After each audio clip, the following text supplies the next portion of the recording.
दोस्तों DRDO septum में notification out हुआ है। हालांकि ये एक शॉर्ट नोटिफिकेशन है, मेरे पास इसका कंप्लीट नोटिफिकेशन भी है।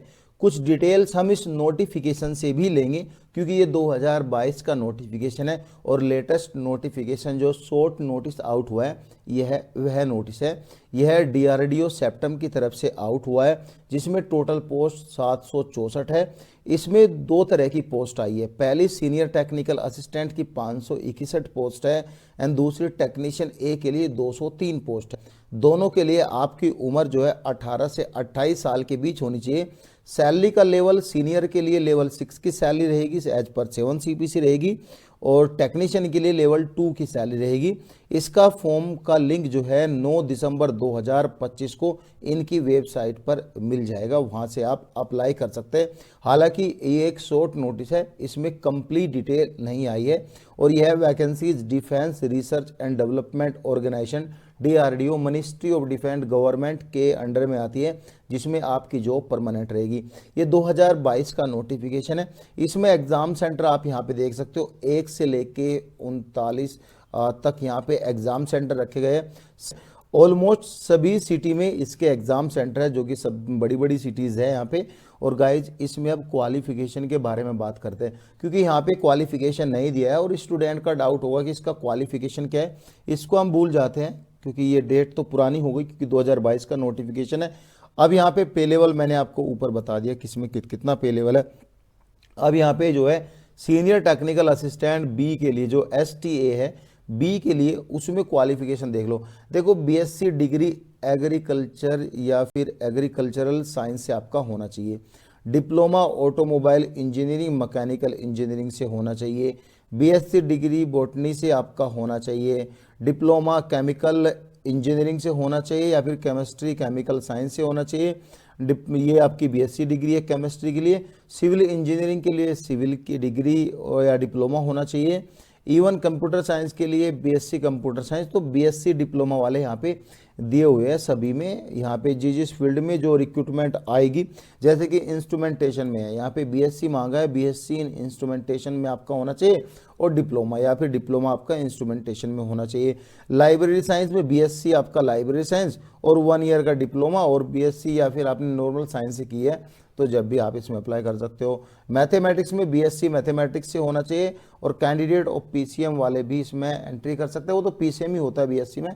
तो आप यहाँ पे इस तरह की पोस्ट के लिए अप्लाई कर सकते हैं। यहाँ पे physics, printing technology, textile zoology, इस तरह की यहाँ पे ये सभी पोस्ट आई है।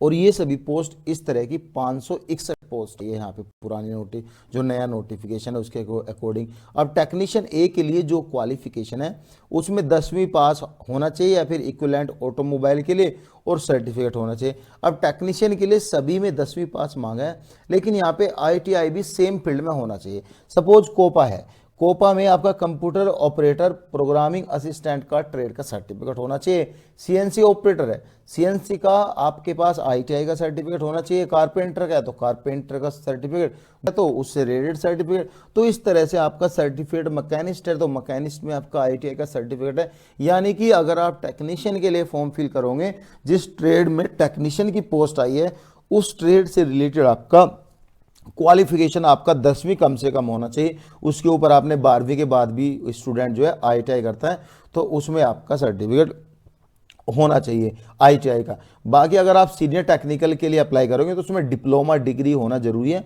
जो डिग्री है वह BSc की होनी चाहिए, और जो डिप्लोमा है उसमें कुछ ऐसी कैटेगरी है जिसमें डिप्लोमा ही मांगा है, और यहाँ पे BTech या ऐसी कोई डिग्री यहाँ पे नहीं मांगी है। पूरे इसमें देख सकते हो यहाँ पे BSc और डिप्लोमा ही मांगा है, BTech डिग्री यहाँ पे नहीं मांगी है। तो BTech कैंडिडेट में अप्लाई नहीं कर सकते, क्योंकि गाइज यहाँ पे फिर प्रॉब्लम फेस होगी हायर क्वालिफिकेशन की। अब यहाँ पे टर्म्स ऑफ पोस्टिंग के बारे में बात करेंगे। कैंडिडेट के ऊपर है कि वह रेफरेंस क्या दे रहा है पोस्टिंग से रिलेटेड। तो यहाँ पे कोड दिए जाएंगे, उन्हीं कोड से रिलेटेड आपको फॉर्म फिलिंग करते टाइम आपको रेफरेंस देना है। तो यहाँ पे आपको देखो एसेशनल क्वालिफिकेशन रिक्वायर्ड रहेगा। Candidate must have completed EQR भी रहेगा, यानी यहाँ पे क्रिटिकल डेट ऑफ एलिजिबिलिटी रहेगी। मेडिकल फिटनेस ये सब रहेगा। इसका सिलेक्शन भी देख लेते हैं क्या क्या है इसके सिलेक्शन प्रोसीजर में। आपको एप्लीकेशन सबमिट करनी है, यहाँ पे सिलेक्शन लिखा है। सिलेक्शन देखो टेक्नीशियन और यहाँ पे जो है यहाँ पे सीनियर टेक्निकल के लिए अलग अलग है। टेक्निकल के लिए आपका जो है टीयर 1 जो स्क्रीनिंग होगा, टीयर 2 फाइनल सिलेक्शन होगा।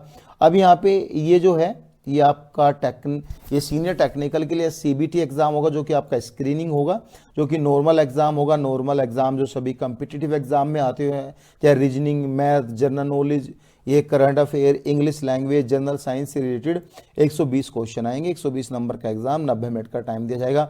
ये आपका प्रोफेशनल सब्जेक्ट रहेगा, यानी जिस ट्रेड से आपने डिप्लोमा किया है, सपोज करो लाइब्रेरी साइंस से आपने किया है तो लाइब्रेरी साइंस का 1 साल का जो सर्टिफिकेट मांगा है उससे यहाँ पे होगा। मैकेनिकल से क्या है तो मैकेनिकल के 100 क्वेश्चन आएंगे, इस तरह के 100 क्वेश्चन रहेंगे। और फाइनल जो मेरिट लिस्ट बनेगी वह इससे बनेगी। टीयर 1 को आपको मिनिमम क्वालिफाइंग करना है, जो कि 40% नंबर यूआर और 35% नंबर ओबीसी, और बाकी अदर कैटेगरी को 35% नंबर यहाँ पे जो है लेके आने। यहाँ पे लिखा है, क्लियर लिखा है, 40% यूआर ओबीसी और बाकी अदर कैटेगरी 35% लेके आने। अगेन यहाँ पे जो टेक्नीशियन है उसके लिए भी यहाँ पे सेम ही रखा गया है। यहाँ पे ट्रेड वाइज जिसमें आईटीआई है उससे रिलेटेड ही आपका ये एग्जाम होगा। ट्रेड टेस्ट में भी अबाउट 1 and 2 आवर ड्यूरेशन का होगा। ये आपका ट्रेड टेस्ट होगा, यानी प्रैक्टिकल टेस्ट लिया जाएगा। बाकी सेक्शन ए इसका 40 नंबर का होगा, सेक्शन बी जो है यहाँ पे वो 80 नंबर का होगा, यानी दोनों क्वेश्चन है। सेक्शन बी को यहाँ पे स्पेसिफाइड ट्रेड के क्वेश्चन डाल दिए, यहाँ पे अलग अलग डाले थे। अब यहाँ पे जो है स्पेसिफाइड ट्रेड है वो आपका एक ही एग्जाम होगा, फिर आपका क्वालिफाइंग नेचर का एग्जाम होगा। Minimum qualifying mark 40% UR OBC, बाकी अदर को 35%। 1:8 की रेशियो में ट्रेड टेस्ट के लिए कैंडिडेट यहाँ पे सेलेक्टेड किए जाएंगे। और इसमें जो है इसमें भी 1:8 की रेशियो में कैंडिडेट जो है शॉर्टलिस्टेड किए जाएंगे। इसमें सीबीटी जो कि प्रोविजनल सिलेक्शन के लिए रहता है उसके लिए यहाँ पे लिया जाएगा, ठीक है।